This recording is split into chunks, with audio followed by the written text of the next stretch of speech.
Hello friends, welcome back. ഇന്ന് ഞാൻ ഉണ്ടാക്കാൻ പോകുന്നത് നല്ലൊരു അടിപൊളി പായസമാണ്. ഇത് നുറുക്ക് ഗോതമ്പ് വെച്ചിട്ടാണ് ഉണ്ടാക്കുന്നത്. ടേസ്റ്റി ആയിട്ടും ഈസി ആയിട്ടും ഉണ്ടാക്കാൻ പറ്റിയ ഒരു റെസിപ്പി. അപ്പോൾ ഈ വീഡിയോ കണ്ട് ഇഷ്ടപ്പെടുകയാണെങ്കിൽ പ്ലീസ് എല്ലാവരും ഒന്ന് സബ്സ്ക്രൈബ് ചെയ്യണേ. അപ്പോൾ നമുക്ക് നോക്കാം.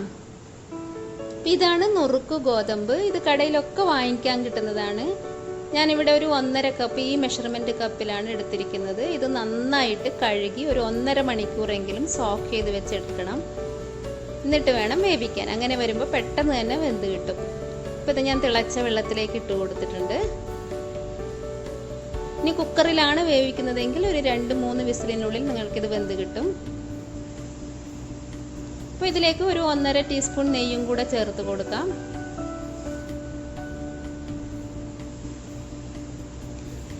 ഇനി നമുക്ക് അടച്ചു വെച്ചിട്ട് വേവിക്കാം. ഒരു 10 മിനിറ്റ് മതിയാകും. പെട്ടെന്ന് തന്നെ വെന്ത് കിട്ടും. ഇതിനധികം പണിയൊന്നുമില്ല. കുറച്ച് തേങ്ങാപ്പാൽ എടുത്ത് വയ്ക്കേണ്ട ആവശ്യമേ ഉള്ളൂ. വളരെ ഈസിയാണ് ഉണ്ടാക്കാൻ. അപ്പോൾ നമുക്കൊന്ന് അടപ്പെടുത്തിട്ട് ഇത് വെന്തിട്ടുണ്ടോ എന്ന് നോക്കാം. നമ്മുടെ നുറുക്ക് ഗോതമ്പ് നന്നായി വെന്തിട്ടുണ്ട്.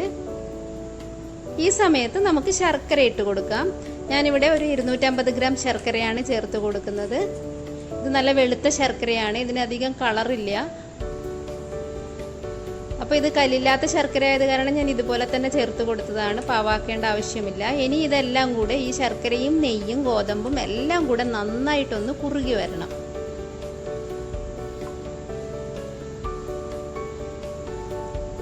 അപ്പോൾ ഇതെല്ലാം നന്നായി കുറുകി വന്നിട്ടുണ്ട്. ഇതിലേക്ക് നമുക്ക് തേങ്ങാപ്പാൽ ചേർത്ത് കൊടുക്കാം. ഇപ്പോൾ 2ാം തേങ്ങാപ്പാലാണ് ആദ്യം ചേർത്ത് കൊടുക്കുന്നത്. ഒരു 1.5 കപ്പ് തേങ്ങാപ്പാലാണ് ഞാൻ എടുത്തിട്ടുള്ളത്. ഇതൊന്ന് നന്നായി തിളയ്ക്കട്ടെ.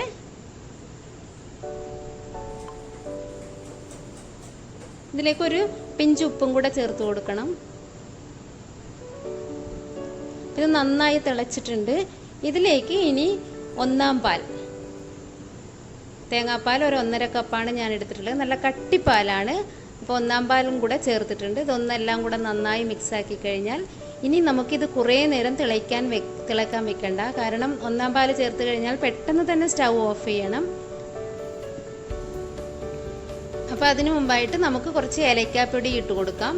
ഏലക്കാപ്പൊടി ഞാനൊരു 1 ടീസ്പൂൺ ഏലക്കാപ്പൊടി ചേർത്തിട്ടുണ്ട്. ഇനി അല്പം നെയ്യും കൂടെ ഇതിലേക്ക് ഒഴിച്ചു കൊടുക്കാം. ഇനി നെയ്യും കൂടെ ഒഴിച്ചു കൊടുത്താൽ നമുക്ക് സ്റ്റൗ ഓഫ് ചെയ്യാം. പായസം ഏകദേശം റെഡി ആയിട്ടുണ്ട്. ഇനി ഇതിലേക്ക് വറുത്തിടാം. അപ്പോൾ അണ്ടിപ്പരിപ്പും മുന്തിരിയും നെയ്യിൽ വറുത്തിടേണ്ടതുണ്ട്.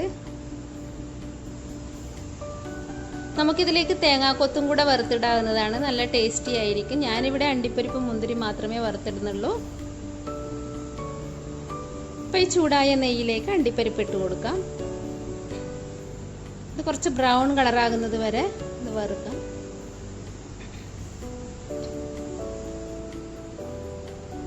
ഈ അണ്ടിപ്പരിപ്പ് നല്ലൊരു കളർ മാറി വരുന്നുണ്ട്. നല്ലൊരു മണം വരുന്നുണ്ട്. പായസത്തിന്റെ ശരിയായ മണം വരുന്നുണ്ട്.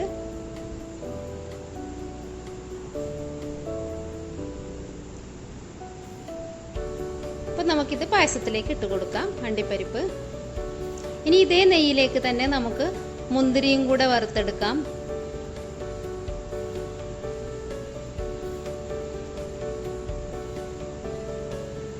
ഇതും കൂടെ ചേർത്ത് കഴിഞ്ഞാൽ നമ്മുടെ ഗോതമ്പ് നുറുക്ക് പായസം റെഡിയായി. ഇത്രയേ ഉള്ളൂ ഇതിൻ്റെ പണി. വലിയ പണിയൊന്നുമില്ല. പെട്ടെന്ന് തന്നെ എല്ലാവർക്കും ട്രൈ ചെയ്യാവുന്നതാണ്. അപ്പോൾ എല്ലാവരും ഇതൊന്ന് ട്രൈ ചെയ്ത് നോക്കുക. അതുപോലെ തന്നെ വീഡിയോ കണ്ട് ഇഷ്ടപ്പെടുകയാണെങ്കിൽ പ്ലീസ് എല്ലാവരും ഒന്ന് ലൈക്ക് ചെയ്യാനും ഷെയർ ചെയ്യാനും സബ്സ്ക്രൈബ് ചെയ്യാനും മറക്കരുതേ. നല്ല ടേസ്റ്റി ആയിട്ടുള്ള ഒരു പായസമാണിത്.